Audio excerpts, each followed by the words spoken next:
Have you ever woken up already feeling like the day has defeated you before it's even begun? Your body rises, but your mind feels like it's chained to the floor. You tell yourself you just need more discipline, more motivation. But deep down you suspect the truth. This isn't simply tiredness, it's something far heavier.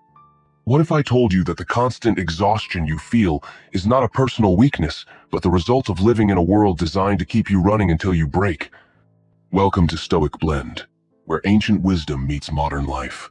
Today, we explore why you're not lazy and how the demands of modern life are silently draining your energy. You wake up, and even before your feet touch the ground, there's a heaviness in your chest. The day hasn't started, yet every thought feels like it carries extra weight. Outside, everything looks normal. Work waits for you. Your phone vibrates, full of opportunities that are really demands. The world shouts in cheerful tones, "Come on, you can do it."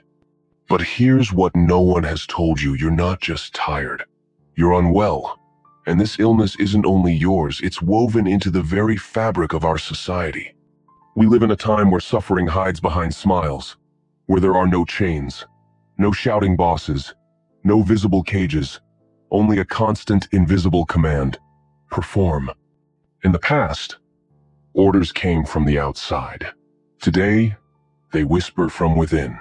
That whisper tells you to do more, be more, produce more, never stop. And when you pause, when you fail, when you rest, guilt creeps in, convincing you that your worth has disappeared. What once felt like freedom has turned into invisible handcuffs. The ability to do everything has become the curse of never being able to stop.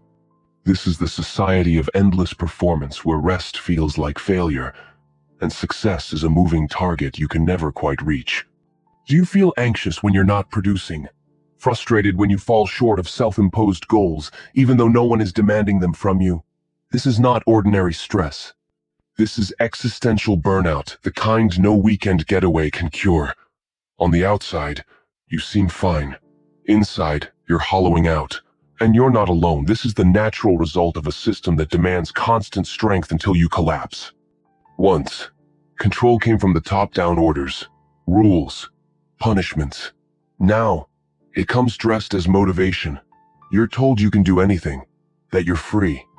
But the price of this freedom is that every failure now feels entirely your fault.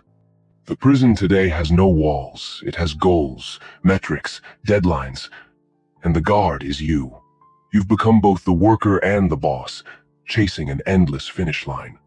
Even your hobbies have been turned into productivity tools. Reading must make you smarter. Meditation must improve your focus. Exercise is no longer for joy, it's a task. Even sleep is measured, tracked, optimized. You no longer live, you manage yourself. And when you can't keep up, you blame yourself. You think, "No one told me I couldn't. I just didn't try hard enough." But that's the cruelest trick. This control convinces you that you chose it. And so, the war you fight is no longer against the world, it's against yourself. A war that leaves scars not only on the mind, but on the soul. You've learned to smile while breaking inside. To say, "I'm fine," when you're standing at the edge of collapse. Because we live under a new kind of violence, not one that strikes or shouts, but one that seduces. It motivates you into self-destruction. Positivity, once harmless, has become toxic. It doesn't accept limits, sadness, or pause. Instead, it tells you to keep smiling, keep producing, keep chasing. And when you can't, it tells you it's your fault. This is why so many feel empty, even when they have it all. It's why you're not lazy, you're simply caught in a system that's burning you out while telling you to be grateful for the fire. Even leisure has been weaponized. Social media turns relaxation into comparison. Rest is seen as a recharge for more work, not as a human need. Relationships are networking opportunities. Spirituality is monetized. The self is no longer a soul, it's a brand. No one can live like this forever. The body may endure for a while, but the mind eventually cracks. And when it does, the guilt is worse than the fatigue. But here's a truth worth holding on to. You were not born to be a machine.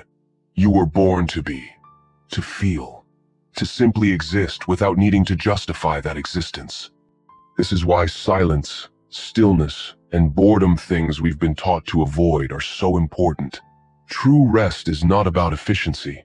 It's about reclaiming the parts of you buried under deadlines and notifications. Stopping is not weakness, it's strength, it's rebellion. In a world obsessed with doing, choosing not to do is an act of freedom. Saying no to constant performance is saying yes to life.